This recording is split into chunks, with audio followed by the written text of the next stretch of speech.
solid ground. She's my wild girl and I love her so. That feeling moves up and goes right through my knees. She's my wild girl and I love her so. When she comes on up and says, baby, please. She's my wild girl and I love her so. Yeah, I love her so. No. Welcome back to How Are You Now? Tiara, how are you now? Good, and you? Oh, not so bad. I miss you. I miss you too.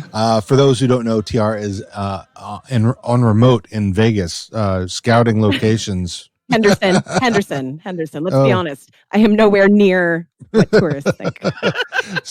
In fact, we had to drive through it last night, and I was like, I don't like Vegas on a weekend. I don't like it.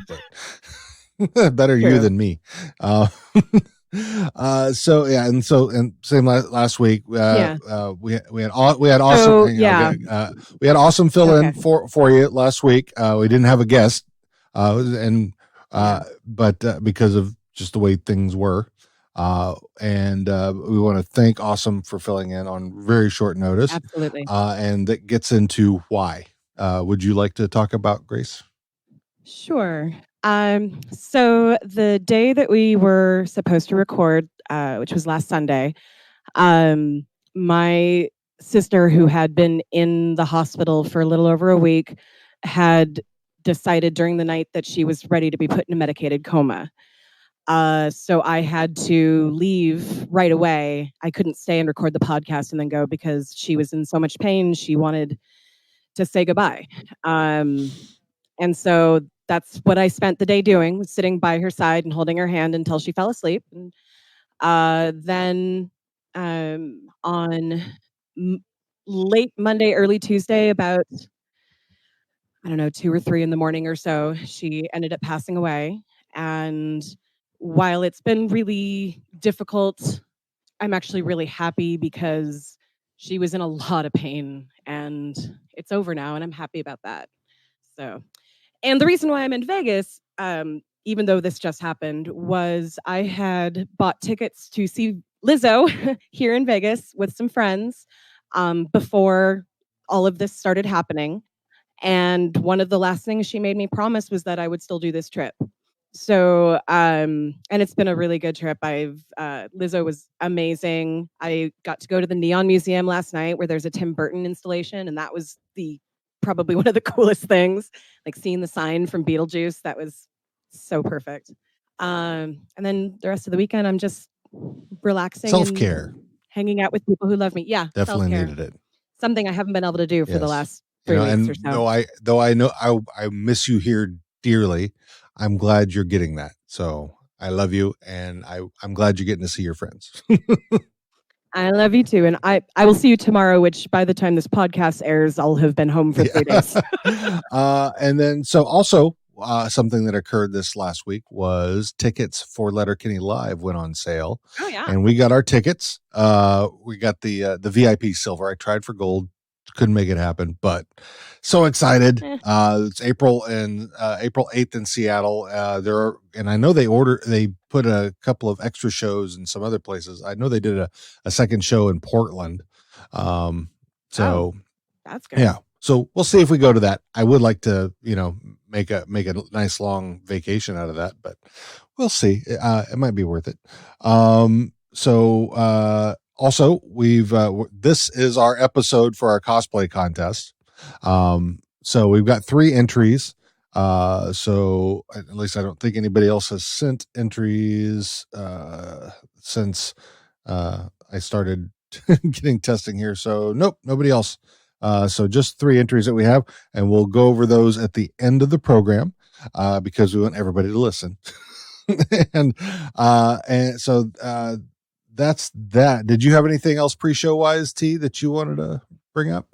No. All right. No, so let's introduce our guest, Dennis Gugin. Dennis, we've known you for a little bit now, but we finally get to meet face to face in a way.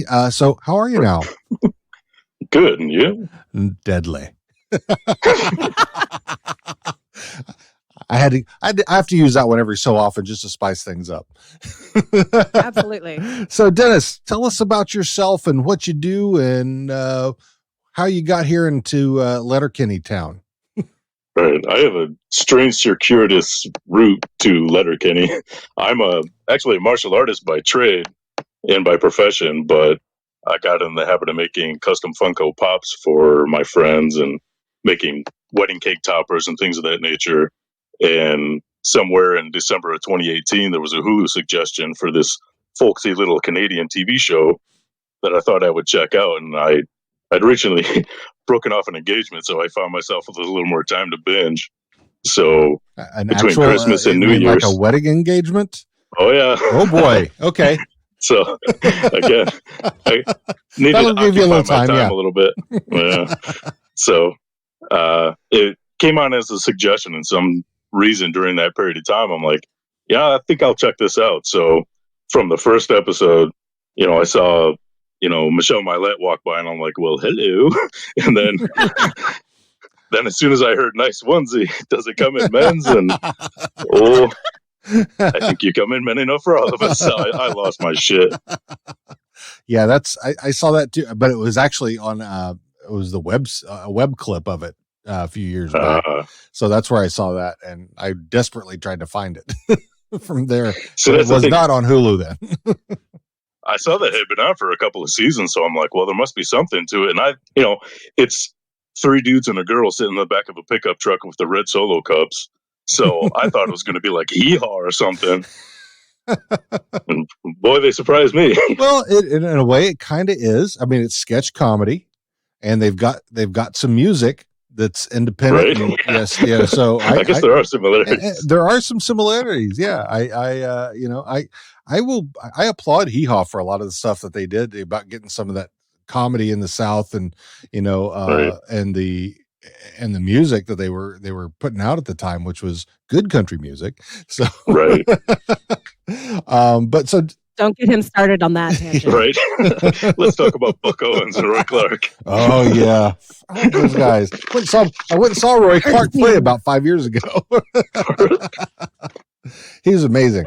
But so you also do some custom pop vinyls, right? A couple. So how did your career in martial arts translate into pop vinyl creation? I'm just saying it's an unlikely transition because I teach the Aikido, Jeet-Kune-Do, Jiu-Jitsu, Shotokan, American Karate, Krav Maga, and Ninjutsu. Mhm. So I just kind of, one of my friends got me the first Batman DC Superheroes pop, and that started the obsession. So I accumulated a fair number just for myself. Mm. And eventually, I started making them for my friends, of them, just kind of as a goof gift. And there was a Hulu marathon of the James Bond movies on.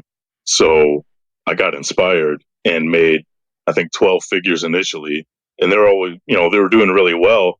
So a couple of people would hit me up on eBay and say, hey, could you make a fill in the blank? So that kind of eased my transition into making custom pops. And then, once I saw Letterkenny, I'm like, oh man, look at the possibilities here, because I love the characters, love the show, the interaction. And it's funny because the conceit when it first begins is, oh, look at the differences between these Hicks and Skids and Christians and hockey players. Mm-hmm. But what you find is they're all very similar in certain regards. Yeah. They all have that witty repartee, and there's a poly or a pansexual in every group, that kind of thing. So you really find how similar they are. But for me, because looking at it from the pop perspective, I look at people, I'm like, oh, I know the perfect head for that person or the perfect body for that. So, when I saw the show, I got so inspired it wasn't funny. So I made the initial 10, which was, Wayne Darrell, Dan, Katie, Riley, Jonesy, Coach, Glenn, Galen, Stewart.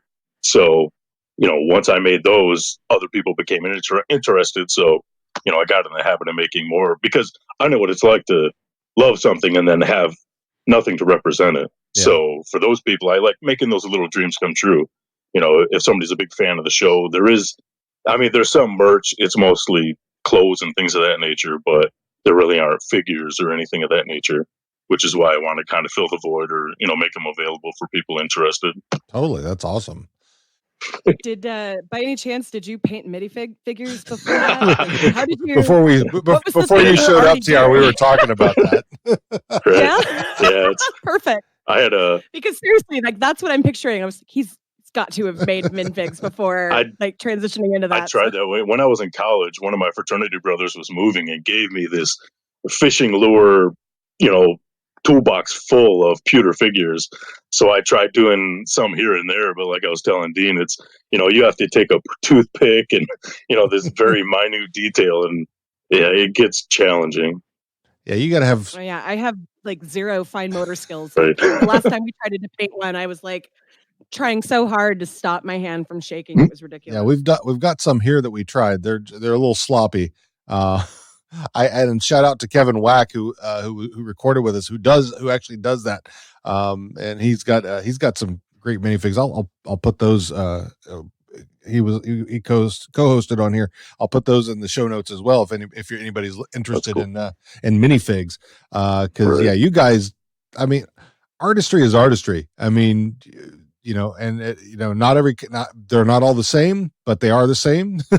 Right. It still takes some skill and practice, and I applaud you guys for doing that. It's my friend that I'm staying with here in Vegas, Luann, who does our merch, like I'm literally sitting in her craft area where she makes a lot of stuff that she sells. It was the only desk she had. It was perfect. So like we love artists, like we support all of that and would love more artist input too. Yeah. So that's if you're out there. One of the things that I encounter is, people see the finished product and they're like, "Oh, that's cool." Is that $10? Like the other figures are. I'm like, "Ooh, that's 2 days of my life." Yeah. So what's the hardest one for you to make, or the one that has been impossible for you to make? Oh. Really, time management is my most difficult hurdle. I've been trying to make a rolled forever now, and I'm trying to find the right parts so I don't have to do so much extra work, molding, sanding, painting, those kinds of things. But it's and I'll take on a project just because I think it's going to help me gain the skills I'm going to need for the next project, though, too. So that's why sometimes it's almost a lost leader. I'll do a figure on the cheap just to teach myself how to do it so I can replicate the process later. Nice. Yeah. And I like you and I were talking earlier about Dan, his sounds like a lost leader as well. I mean, with the price of his head. Yeah, there he is. Yeah. Because one of the problems that I have is, I have to accumulate the parts and then, I have to do the transition into how the figure is going to work. I mean, if we're as simple as a repaint, that's no big deal.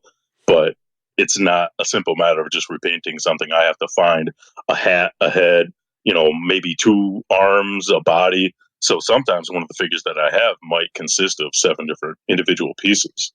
That's crazy. Yeah, I that's some patience, and you've got it. I don't. I try. Hard same. Yeah. So I have your Facebook and your Twitter, but let's let us tell everybody where they can find you, and if they are interested in purchasing your creations, how they go about that. Anybody interested can hit me up on emails. Usually better for me. It's DGUGIN@hotmail. I have a Twitter. It's Dennis Gugin, DENNISGUGIN. Instagram is DGugin. Pinterest is Dennis Gugin, and Facebook you can look up DG Pop Customs. Yep. Yeah, I think that's where I found you. Initially was on the Facebook. Yeah. All right, so let's get into the show, shall we? Real quick, little recap of the last week's episode, which was "We Don't Fight at Weddings," which was the season premiere of season 5. We had we found out that Wayne did not go off with Tanis and cheat on Rosie. He went right to Rosie, and they found that things were done, and it was okay. It was absolutely amicable, and he got his. They both agreed. He got his get out of jail free card, as he called it, and how convenient. Yeah, and decided that he and Tanis would give it the old college try, which goes into this episode. But they had Dax and Ron's wedding, who are great. They're freaking hilarious, and we definitely need more Dax and Ron. Oh yeah. And a lot of getting a whole lot of Tannis and that big Tannis energy. And we got a good scrap right off the bat. So then this week we get into episode 2 of season 5, the old college try. And this is where we are really getting into Wayne and Tannis giving it the college try. We start with the open where Dan is talking about his cousin, Garrett, and he's moving to LA to try to become an actor. Which leads to a conversation about and mocking of LA people. And I say LA people, not people from LA necessarily, but people who've been to LA, could have been lived in LA and then moved out. And even though I lived in Southern California for another years, I am not one of those people. Right. I think a big part of that entire scene was them making fun of themselves for having gone to LA Right. at this point, because they're starting to kind of make it like the whole talking about being able to make a living as an actor. Yeah. Oh, you can do that because that's what they can now finally do. But I think That's a good observation, yeah. though, too, because it's not just them kind of making fun of the culture in LA. It's the people Right. that go there and take it with them when they go home. Yeah. Yeah. And to make themselves either feel higher up or better than someone Right. else. Or I think my favorite Yeah. part was this. Have you ever been on this hike before? This is the best hike I've ever been on before. Hiking, Runyon Canyon, hiking. Just an asshole's word for walking. I wasn't born yesterday. Wasn't born yesterday. An asshole's word for walking. I don't think I caught that an asshole's word for walking. So I guess the question here is, have the two of you been to LA and done the same thing? Oh, I've been to LA. LA. But no, well, I Absolutely lived in not. Orange County. I was like 14. Yeah, he hates all of that. Oh. I couldn't wait to get the fuck out of there. It was not my scene, not my pig, not my farm. I mean, I'm happy about that because I got to meet you. Yeah. But, Yeah. Well, the things led up but to I his can never go to this. California with you because you hate California just because of LA. Because I've been out there. I'm actually from northern Michigan, and I know, LA is, Santa Monica and Venice Beach, Culver City, West Hollywood. There are a lot of different parts of it, but Yeah. everybody that you speak to, it's all driving directions. El Segundo, PCH, 105. Mhm. Even I know to 22. take the 5 You to take the the 10 22 to the 405. 91. Right. Yeah, and I still Well, and in Seattle, you can always tell when someone is from California because they'll call it the The five, 5, yeah. where we call it I-5. Right. Yeah. Well, same thing because I'm originally from Texas. I moved from Texas where it was called, I-35 or I-80, and then to California, where it was called Right. the 5 or the The 405. So I've dabbled in all of it. So anyway, so we go. So that's the open. We cut back. We're in the kitchen. Dan, Derry, and Katie are all playing cribbage. Wayne walks in and claps his hands and buttons up his shirt, and they're. I John love that Wayne. dressing up is making one more Yeah. button. Right. Oh, check this out, buttoned up. And so They there's know me as business. right. So there's a conversation about Wayne and Tannis giving it the old college try again, and the other things that maybe Tannis is a bit too rough around the edges, but Wayne's wanting to see anyway, and I can't blame him. Right. So that's the short scene. Then we cut to the hockey barn. Riley and Jones are talking about their off season and how many gains they got and how awesome it was and how good they were How they feeling. said no to drugs. And then Coach walks in and says, "You want to try that again? Maybe it's just lighting because I'm not seeing any gains." So- They worked hard all summer. Nothing. and then he says, "But it doesn't matter anyway because the team folded." And so they're all Do you all think bummed. that's why he was so subdued? Probably. Because the coach and the way that he was interacting with them was just cut off at the knees compared to some of the other scenes he's been in. Yeah. Well, I think he was also being manipulative to try and Oh, get them yeah. to take over coaching Mhm. because, Good. the team's a mess. Right. And they've gone through multiple coaches. Yeah. And So, yeah. like, So yeah, he said he gives them 3 options. He goes, you can go to another town and play senior A whale shit for that town. You can hang him up, Right. or you can become a coach with me. But this team has won back-to-back championships, and they're on the board to get a third. So Riley and Jonesy get all excited. They run off. Coach says, "Hang on, you're gonna need an icebreaker." And as he Right. turns, you see the back of his jacket says the big reveal: Letterkenny Shamrockettes. So we're going to find out in a bit about that. Then we cut to Tanis's out in her cabin. Wayne's standing outside and shows up. He gives her the old "How are you now?" and she spits, which he finds completely disgusting. The look on his face was everything. Yeah, Everything. Just so yeah, there's this. I make that face. Yeah, there's there's that bit of tension between the two of them, and he's finally come on in. I'm cooking. So he goes inside. Wait. There was one part that I just loved so much. Yeah. When she was talking to him about that, and she's like, "Girls shouldn't spit," and he's like, "Well, I didn't say that." And basically, she spit again, just like, "Oh, I shouldn't spit." Okay, and then spit again. I'm like, right. I fucking love that. That's why I love her. That right there. And she knows how concrete he is, and that she's poking the bear. Yeah, absolutely. So then we cut to the basement, and the Skids are pacing around waiting for someone. Stuart's freaking out, and they have this heated discussion because this person was supposed to be there an hour ago, and now Stuart's worried that he has a problem. And Roland says, "No, you don't have a problem." He goes, "Well, if I have, where is it?" And then it shows up, and it's this guy named Everett with his laptop, which he brings to them to surf the dark web. And so in exchange for meth. So Roland's going to get the meth, and they set it up on his stand-up table. So that was one of the best lines I've ever heard. He goes, "Why do you have a stand-up desk?" And he says, "Because sitting is quietly murdering you." and then he pops it open, and Everett asks them, "Why do you guys crave the dark web so much?" Because the dark web is exclusive. The dark web is only accessible using special software. Users remain untraceable and anonymous on the dark web. You could hire a hitman on the dark web. Purchase illegal contraband on the dark web. Sell illegal contraband on the dark web. Or you could join a rebel army. Or you could build a bomb for your own rebel army on the dark web. The thrill of having all of that at your fingertips is so metal. It's so metal. And Everett has left a tab open for him. It's called "How to Cook Human Meat." And as they're wouldn't be your first search.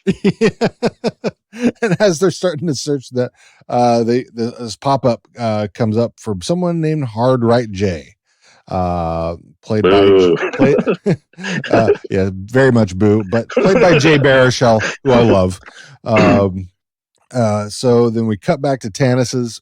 Wayne's taking off his boots, and Tanis notices that he's got his legs crossed while he's doing it, and starts giving him grief about not being masculine. This is literally the first time where I wanted to reach out and smack Tanis because fuck you for gender rolling. Oh him. yeah, totally. And it's like, come on. But Tanis says it's okay if you swing that way. I swing both ways, and it's okay if you want to bring a girl over or a guy. Are we gonna have a problem? That was an awesome line read. Anyway, dinner's ready. Wayne puts both feet on the ground and takes his shoes off.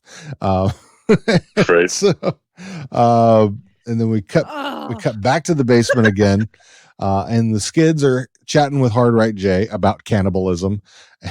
And he's got this full-on conspiracy theory about how the humans in the U.S. were 100% cannibals, thanks to the Irish who were coming over during the potato famine, and that Trump in 16 of his first 100 days of office got that number down to 13%.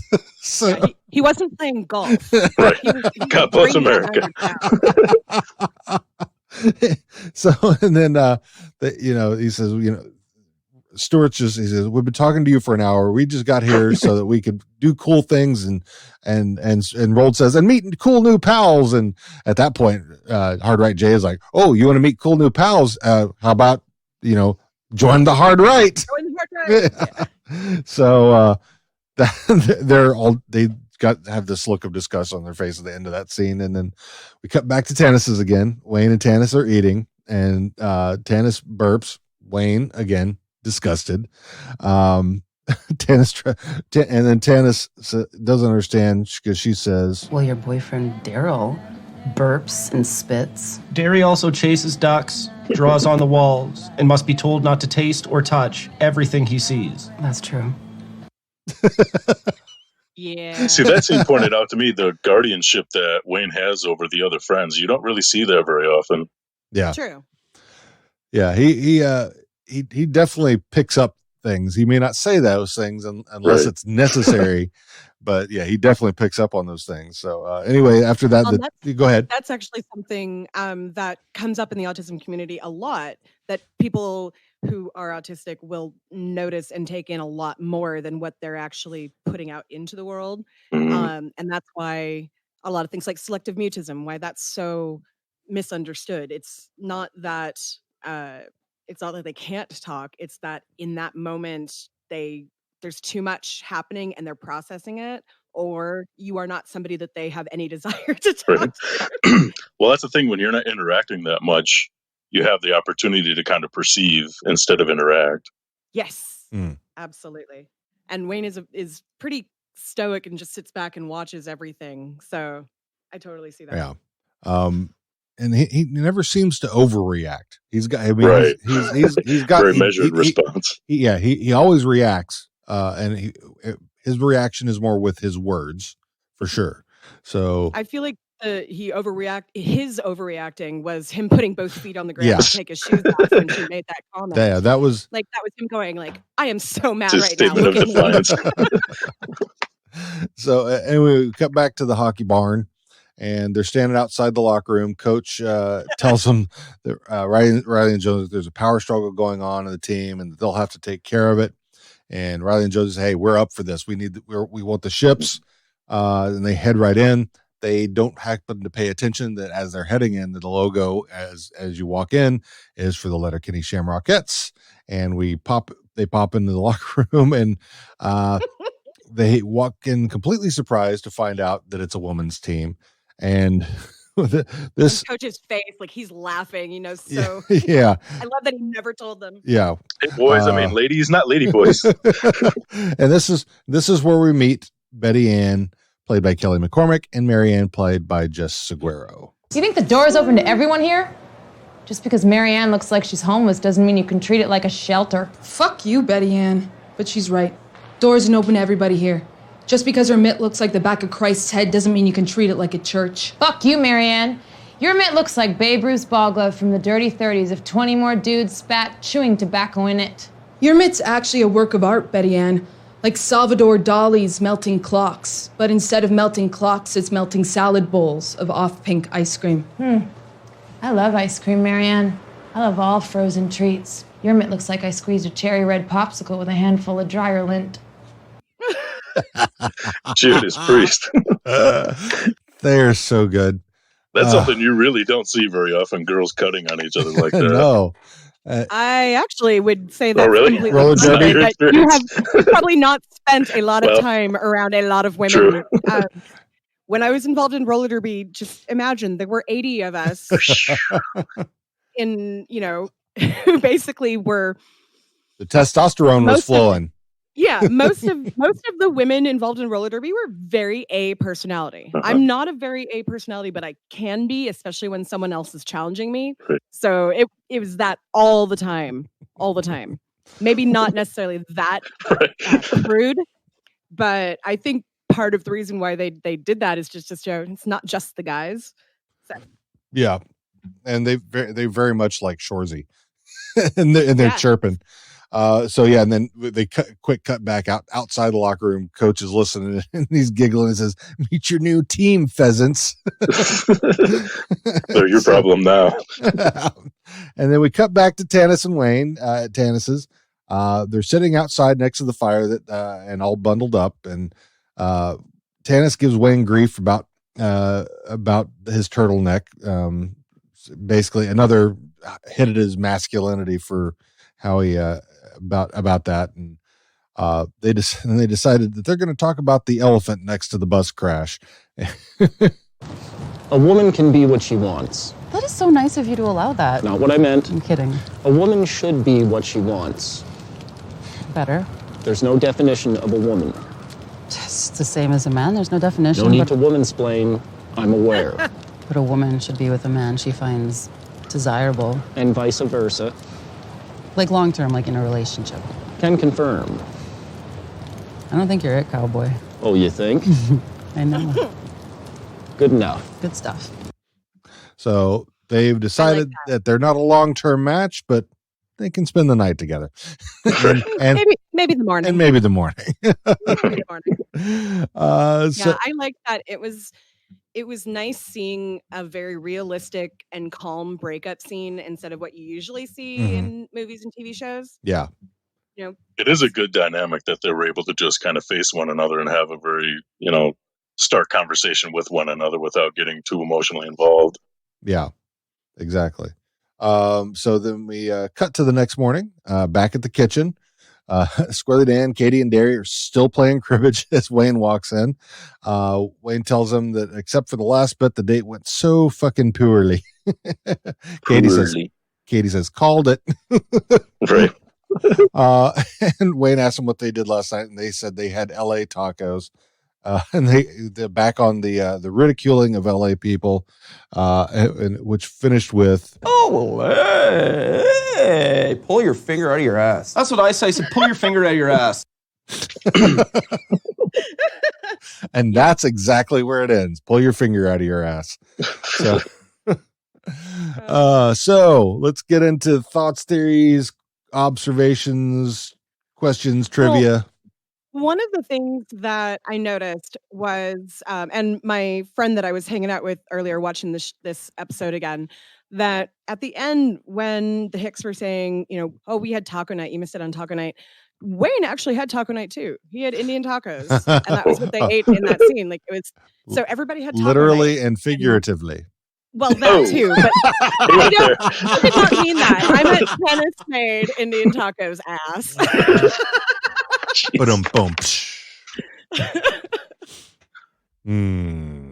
So I've read elsewhere that scene was basically picking on Dylan Playfair for going to LA and working on a project. See, I wasn't sure about that. Because the thing I was, because it gets to the end of that part at the beginning where they say, where it says, what's the big deal about LA anyway? And it cuts to Dylan, and he says, "What's this about LA?" And I was wondering if that's because he's gone. He's been in Descendants 1, 2, and 3 for Disney. He's done some other stuff out of LA. What's that one that we just watched not that long ago that he played a golem? Yeah, that was the Order, which was all that was shot up in BC. Oh, okay. And most of his stuff that he's been in has been up there. Even I think the final Descendants was done up in BC, but the first one was done in Hawaii. The second one, I think, was done in LA, but he's done some other ones as well. He's done a lot, actually. Yeah. He's had little bit parts in a lot of things. Yeah. He's a Disney kid, kind of. So, I like you, I was very curious about that. And I know also that Jared has lamented his time in LA with trying to be an actor there, and just decided, I'm happy in Canada. This is where I want to be an actor. So that's it. So I do have a bit of trivia. The bar at the very beginning, this is the first time we see that bar. That is the Letterkenny Ukrainian Center bar, and it's because Modine's 2 has now burned down, and Gail has taken her moved her operations over to there. So yeah, that's, even though we don't see Gail in that scene, that's what the place is. And isn't the guy who plays McMurray of Ukrainian descent? Yeah. Oh, okay. I wonder if maybe that played into it. Could be. Well, I think that comes up in later season, doesn't it? Yeah, I think that there is a contingent of Ukrainian folks who live there in Letterkenny. Well, actually, in Sudbury. Also, one of the things I liked was Wayne saying there's no definition of a woman with Tanis falling up just the same as a man. I think is extremely poignant on the representation of the show. That, and even carried on to the season 7 where they was used by Gail. So and I'm glad that there's more there's more stark mentioning of the representation and acceptance and inclusivity of the show. So I like that a lot. It's like any man who's trying to be progressive. You're trying to wrap your head around it and be fair and be representative, but it is a struggle. And there are certain things, like anybody, you want people to be a certain way, whether you think it's fair or not, Yeah. I think that's kind of that's kind of the role that Squirrely Dan is. He's definitely the most woke person, most woke man in Letterkenny. Yeah, and he's making an effort, and he always tries to have a peaceful conversation about. No, this is how this is. I mean, you very rarely see Dan. I mean, when Dan goes off, it's like boom. So, kind of like you. Yeah, like me. That's not a bad thing. Yeah, I'm a fast fuse. Yes, it's a long fuse, but once you set it, it goes fast. So set, and then it gets to a certain point where it's like there's extra. there's gasoline mixed in with the black powder. So and also that we find out that Tanis is of non-monogamous variety. We're not sure what flavor exactly, because she's willing to have another man or a woman. So she's at least open to the idea of sharing. Just the fact that she basically came out as queer, if that fully was and it wasn't just her joking, it made my heart go. So I mean, that's all I think I have for this as far as trivia theories, etc. I had kind of a theory when he was talking about how a 6-year-old spitting out an insect that got with ice cream was okay. I'm like, I wonder if that was something that happened to Katie, and he was like, well, that's okay if that happens, because that's a very specific example of a girl spitting. Right. Yeah, I mean, because even Katie wouldn't fart for fart book. She had to have the cats do it. And yet Tanis is sitting here saying, hell, you can fart if you want to. Like, she's so completely different from anything that Wayne is used to. Yeah, it's like, it's probably why he was attracted to her in the first place. Yeah, I mean, I don't see, it's funny. I mean, how Wayne hangs out with Derry and Squirrely Dan all the time and puts up with their farting and burping and spitting. I mean, Derry has to be told not to do other things, but it's things that he tolerates all the time. And has forever. So why he's giving grief to Tanis about any of that, it's kind of silly in my mind, how his reaction to that. I mean, I understand the like going back to We Don't Fight at Weddings, where she spits her drink out when she's drinking like a gin and tonic. And she goes, what am I drinking this for? Am I a ballerina trying to get skinny? She's like, I'm going to go get a rye. And his reaction to her spitting that back into the drink, it was like, I missed that. Yeah. So, it was kind of funny that, that he's definitely got, it's definitely more reactive to women. I mean, I don't.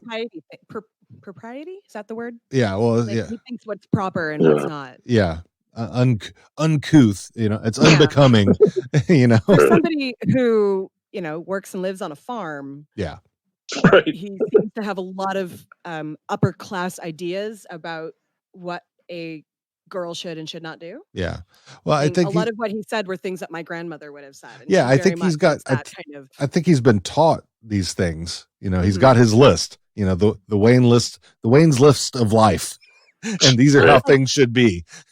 It makes me think of our friend's son who is autistic, and how for years he wouldn't watch certain TV shows because he perceived it to be girly. Right. And he wouldn't wear the color pink because one day when he was in the 3rd grade, he wore a pink shirt and got made fun of it, and didn't wear pink again until he was in high school. And like things like that. Like, yeah. Again, it's those ingrained things, and then realizing that it might be something that isn't necessarily like, he seemed to get that he was overreacting to it. He was like, but he was stubborn. I can't do it. Yeah. It doesn't, just because you can recognize it doesn't mean that you can change it in yourself. Sure. You know this about both of us. Oh yeah. Yeah. It's definitely not something that you can just jump out of. So, right. Right. So Dennis, you have any other thoughts, theories, trivia, etc.? This one was kind of tough to chew on. The interaction was great.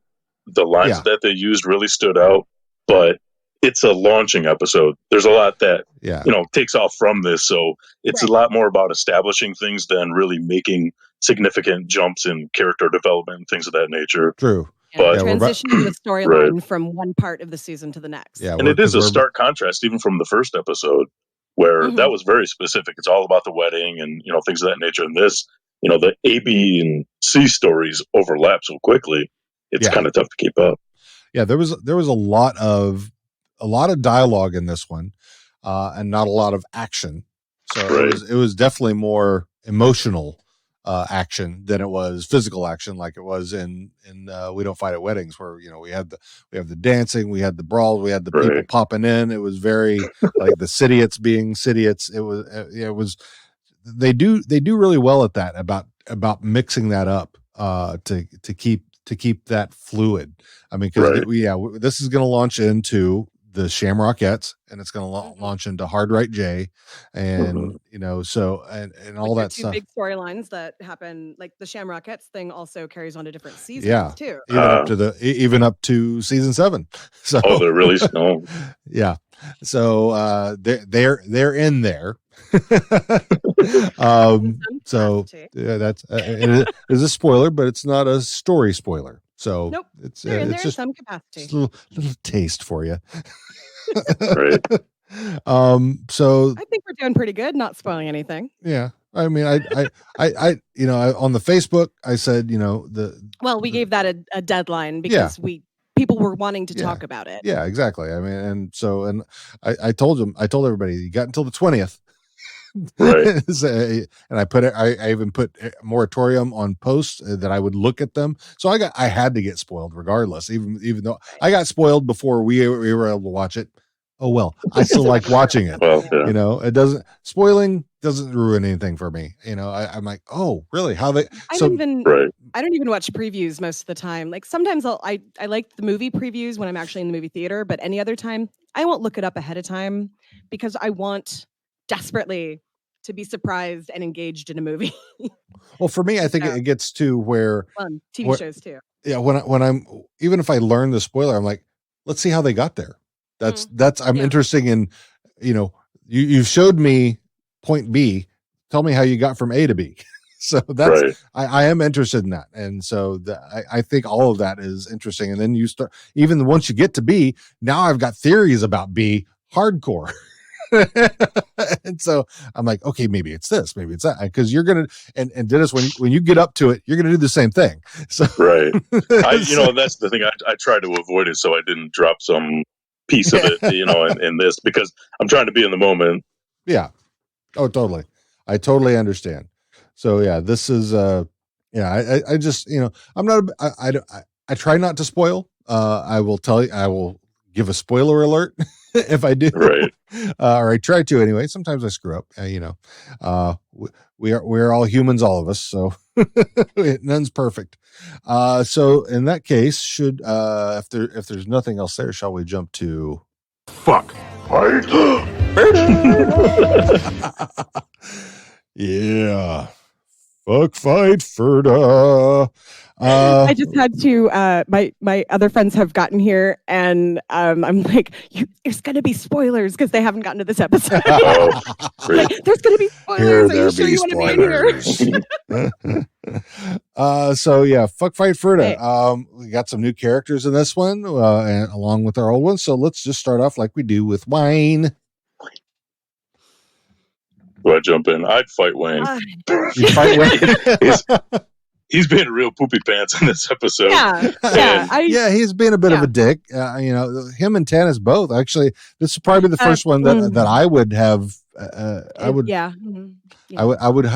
Katie to box kicker. Yeah. So what are you saying? I agree. Actually, I would say fight in this one for Wayne because fuck you. There's no way. Don't criticize somebody that you supposedly like for something that they do on the first date. Yeah. You don't do that. I mean, and she's been around a long enough time that he's had to have seen her. I mean, he had a fucking picnic with her. Right. Fucking chews. She chews tobacco. Of course she spits. Yeah. Dairy. Ferda. Yeah, Ferda. Yeah, nothing. I don't Honestly, there was anything really that stood out in this one about him. yeah, I would say the same thing with Derry, Squirrely Dan, and Katie. Honestly, I mean, Yeah. They were See, just there to do the breaking the fourth wall about the LA stuff. Yeah. Right. So And yeah, really, aside from that, they weren't in this episode very often. yeah, just the beginning You know, and they the were very kind end. of the bumpers. Yeah. Yeah. So we're all Ferda on the rest of the All Hicks. Ferda then? the Dairy. Okay. I'd Same Ferda with all Katie of and Squirrely Dan. Oh, I wouldn't Ferda Katie. So you want to fight Katie? Is that what you're saying? No, that was one of the first things, you know, I like scrolling through the Hulu options. I'm like, well, hello, what have we here? I think I'll check that out. I'd be afraid I'd break her. Anyway. Right. I'd be afraid I'd break her. It'd be so fun. Riley and Jonesy. Oh, those poor boys. I would Ferda them because they are gonna not know what the fuck to do. Right. They need some Ferdas. Especially knowing what they're getting into. Yeah. Right. Yeah, they definitely got they got sideswiped there, which leads us into Coach. Oh my god, I fucking loved how devious he was though. I yeah. actually when the first scene came in where he stopped them from their like gains, I was like, You want to step out and try that again? Because it may be the light. I'm not seeing any gains. Well, the letting him riff with them as he was talking to them. Like, it was. I love Coach. I love Coach.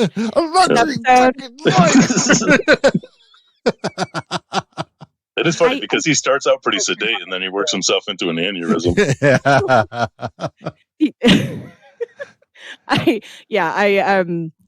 Wow, the words that just came out of my mouth, I have to repeat them because make sure they get heard.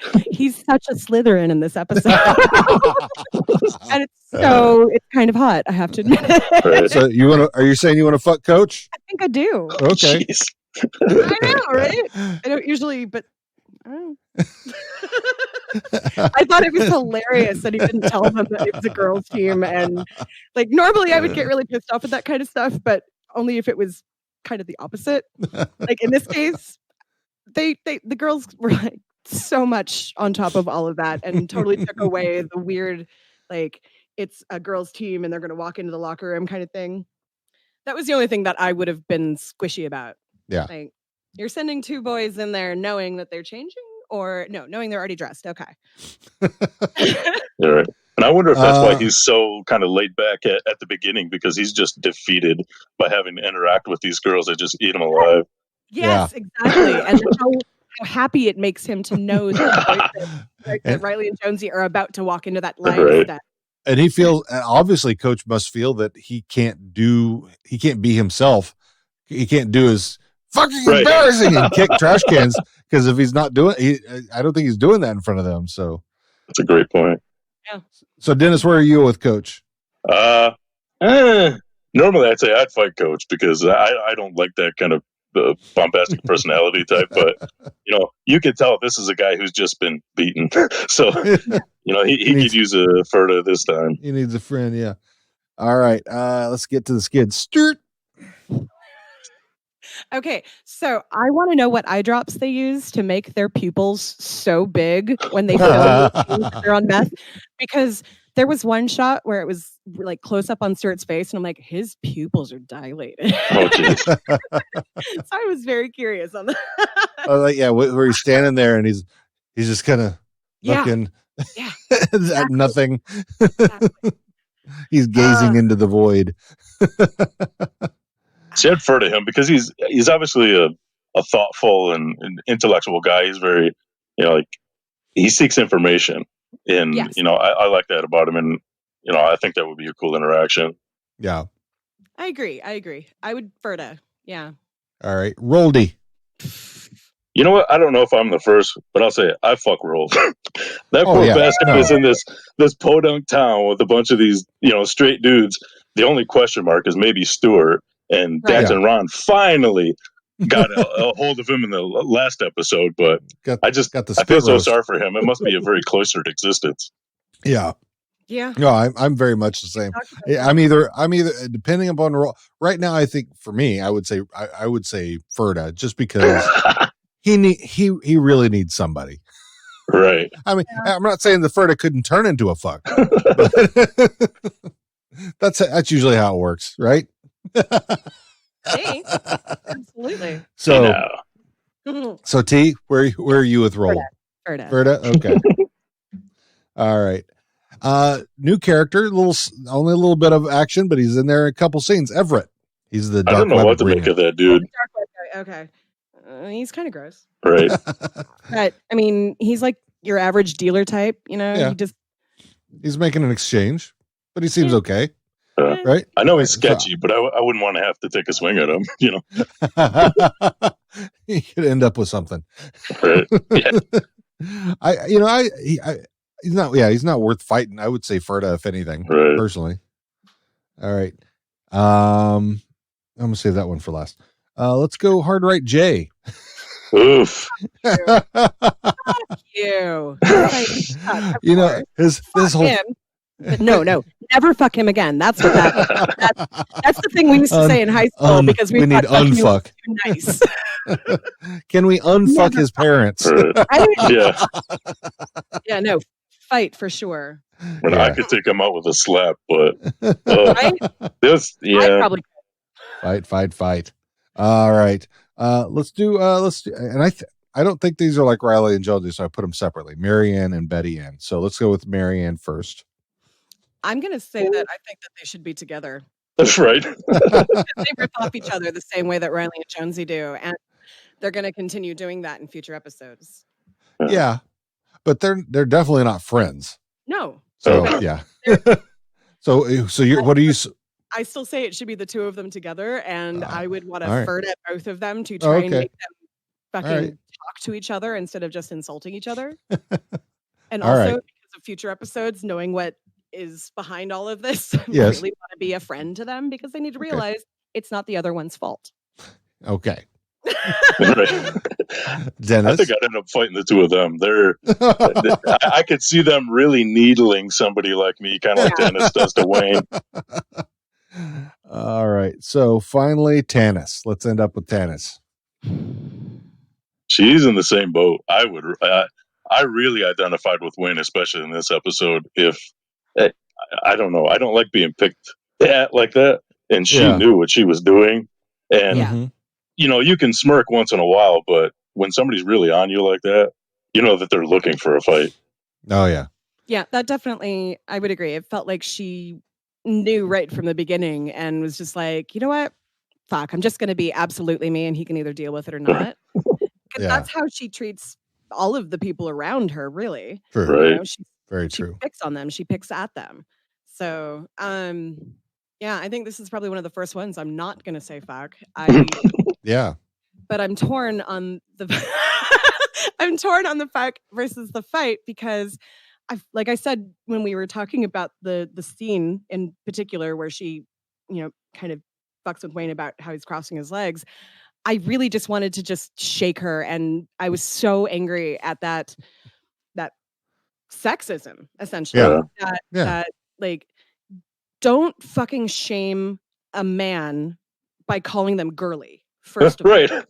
Well, and what's funny is how the conversation ended up between them saying, you know, Wayne saying there's no definition of a woman, and then her saying the same for a man. So why is she if she fucking believes that? Exactly. Did she do that just because he'd been upset about the spitting in the or was that really, you know, what she thought, in which case, fuck you.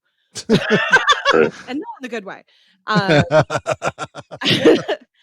So I don't know. I'm gonna say Ferda, I think, because it made me really angry, but it made me angry in a way that I wanted to like say, why do you think this way? Why did you think that was okay? You know, like Wayne, you can tell that he's not like criticizing her. He's just like, I don't like that. That's gross. Why did you do that? Whereas she's like, you just crossed your legs like a girl. Like, little fruity loops. If that happened in my classroom of 4th and 5th graders, they would lose recess. Which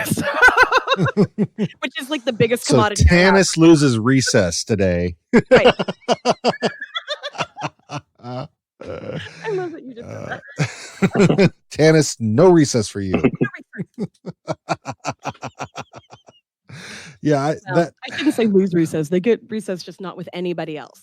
And that's you get solo recess. Here's your deck of cards. Yeah. Play solitaire. Oh, geez. I think that's a good point too, where especially with Tanis, you can be physically attracted to somebody, but socially just completely turned off.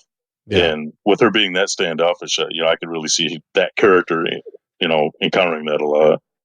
Yeah, I'm just I'm kind of dumbfounded by the whole thing because they are actually perfect for each other. They just need to fucking loosen the fuck up. Right. You don't have to be assholes to each other. Yes, you are both the top of your top dogs. So just accept that you're top dogs equally. And it's okay. I really I think that it would be amazing if they did end up, but I don't think that that's really a possibility because Wayne does not really seem to be I think, without talking about future episodes, he does not really seem to be the kind of person that can get through his uncomfortableness fast. And I mean, I know it's taken me years to be comfortable with the fact that I'm even in a long-term relationship with you. I'd never been in a long-term relationship before I met Dean, not really. And mostly it's because with hyper focusing on things that annoy you is a very common thing. And for someone with ASD, that's what it looked like to me that Wayne was doing. He was, she spit. I now have this thing in my head of her spitting, and I've always been grossed out by spitting, and now I can't see her as anything but the one that spits. I've met lots of people like that. I completely identify. Yeah, I definitely wouldn't. One of the things that I'm looking forward to when we get to meet them and for the Q&A, and I hope you ask about Wayne being on the spectrum, because I would like to hear an answer to that, because it's I'm kind of secretly hoping that we can finagle some kind of podcasty perk thing when they're actually in our town. It's just thinking. It would be nice. It would be nice. That'd be pretty cool. You could reach out to some of your friends that we now talk to on the interwebs and who happen to know all of these people. And yeah, I would like that. It would be really cool. Yes, I would absolutely ask that question. All right, so that's everybody I've got on Fuck Fight Ferda. So that's really it.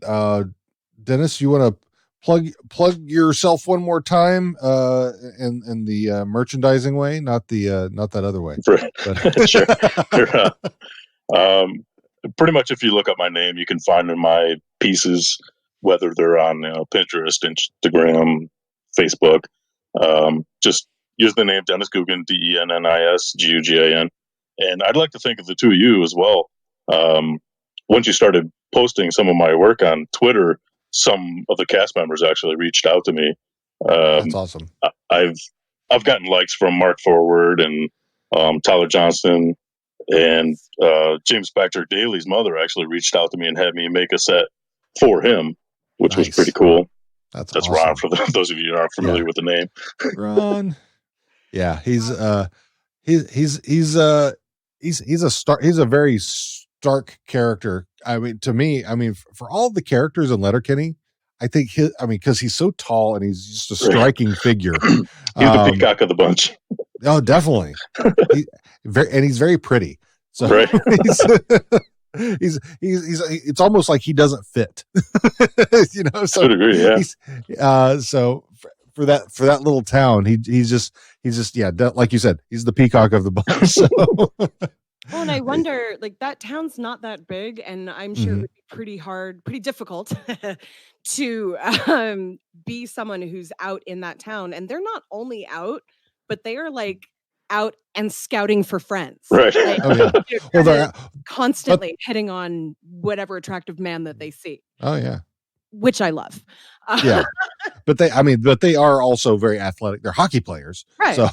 So, So they're out, and they will fucking, if they're not taking you down, they're going to take you down if they need to. So they definitely have each other's back.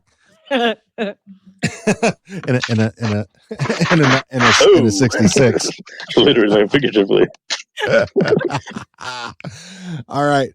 So Dennis, thanks for joining us. We really appreciate having you on. And we'll we love all your stuff. It's amazing. And folks, go find Dennis online, buy his stuff. Yes, it's not going to be $215 like you find at Funko. These are custom pops. So this is a service that Funko does not provide. I make about $2 an hour, so I try to get people deals. Oh, and also we want to thank, because I meant to mention it at the top of the show. We want to thank Angela Teeny and Roy K for letting us use their music from the Star Jays. So yeah, they're a local band here in Seattle that does jump blues, and they're fucking amazing. And they're playing at Viva Las Vegas in number 23 in April. I think that is their weekend. So yeah, so that'll. They're a really awesome band. We've known them for years, and you should definitely check them out. And you've heard that at the top, and you'll hear them again at the bottom. So again, Dennis, thanks for being on, and we look to hear more from you, more good news from you about what you got going on with your art. We definitely want a Rolled, and I want a Tannis, and I want a Glenn. Definitely my pleasure. I'm glad we had the chance to finally talk. And exactly, I'll keep you up to date when I'm working on projects. I'll let you know. There's a super fan named Barry right now that has 10 in the works, so I'll have new product out pretty soon, and I'll always pass it on to you guys first. Sweet, very cool. And we'll definitely keep shouting out the good word that you got. Cool. All right, thanks everybody. We will see you next time, and good night, Gracie. Bye. So before we hopped off, and I forgot that we were supposed to do. Forgot what day it was. We were supposed to be doing the cosplay contest, and we got 3 entries. Yes. And let's see. Okay, I'm looking at them now. So we have Ben, who did the McMurray. I like how he's holding his chin so that his chin disappears. Just like McMurray. Very good McMurray. Then we have what's his? Now I'm forgetting his name. Let me bring his name up here real quick before I forget. This is fantastic. Where is he? He's in a beer place. Yeah, Casey Lehman is his name. And then Squirrely Dan. Yeah, and a very good Squirrely Dan it is. And then they're all really good. Even little Luke Bouhet. This is this is Bobby from JB Beams and stuff. His boy. Oh, baby. Bobby's baby. He's a little Wayne. Got a puppers in his hand. He must be done choring because he doesn't have his boots on. So, let's see. Oh, boy. They're all really good. I think I'm gonna vote for the Squirrely Dan. Yeah, that's a little tough though for me. That's really good. I mean, it's pretty fucking spot on. Spot on how he's holding his body and looking up off to the side, and like everything just like Yeah, definitely. Yeah, I mean, God, these are all really cool. Yeah. Absolutely. I'm and one of these days we're gonna get more than 3 in a month. And it's gonna be a lot fucking harder. I'll remember like a week beforehand, so they're all sending pictures. Yeah. If you are listening to this, today is Halloween. If you dressed up as a Letterkenny character for Halloween, take a goddamn picture and send it to us. Yeah, I mean, this episode is coming out on Halloween, so let's do this. Yeah. You screwed up, but you can always send it. So you can send it in. Oh, and you can. Can we have them resend if they didn't win one? Yeah, they can. I mean, the only rule we have is if you've won, you cannot enter again. So Luke. So if you didn't win this time, submit again. Definitely, and especially because I know you guys are going to be out on Halloween dressed as your favorite Letterkenny characters, and so you could say, "Oh shit, I should have sent one in." Well, you can still send fucking one in. It'll just be for the end of the month of November, so you still have a chance to win a T-shirt or. or something else in that price range. So definitely. So congratulations to Casey for make sure I said that right. I did say Casey, right? So okay. So Casey, congratulations. You are our winner for the end of the month of October, and this will be, like you said, will be coming out on Halloween. So thank you for playing along. Again, if you want to join in, howareyounowpod.com/cosplay. Pretty fucking easy. The rules are all right there. And then it tells you exactly what you need to do. And then we vote on you and judge. We hold you in judgment. And we send you stuff. All right. Yeah. So everybody out there, make sure you have a blessed Samhain, a happy Halloween, and a memorable Day of the Dead. Yeah, that. Something like that.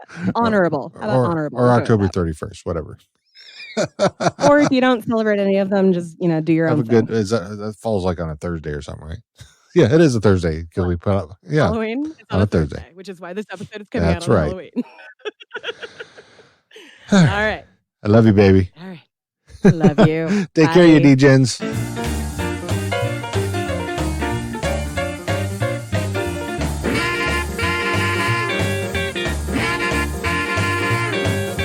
Every day when I get home, I want love like I've never known. Don't want love that'll be untrue. I'll be the best thing to happen to you. I'm the right. Thanks for listening to this episode of How Are You Now? You can always subscribe and give us a nice review if you want to. You can do that either on podchaser.com, on iTunes, or Apple Podcasts. If you'd like to contact us for any reason, we can be found on the interwebs at howareyounowpod.com, on Facebook, Twitter, and Instagram at howareyounowpod, and via email at hosts@howareyounowpod.com. A big thank you to our musical guests and great friends, the Starjays, featuring Roy K. and Angela Tini.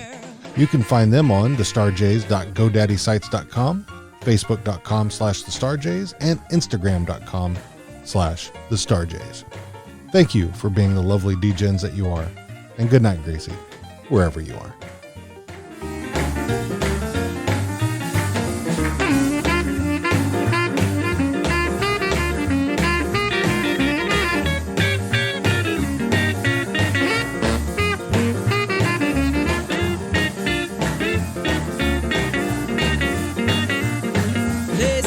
True love is hard to find.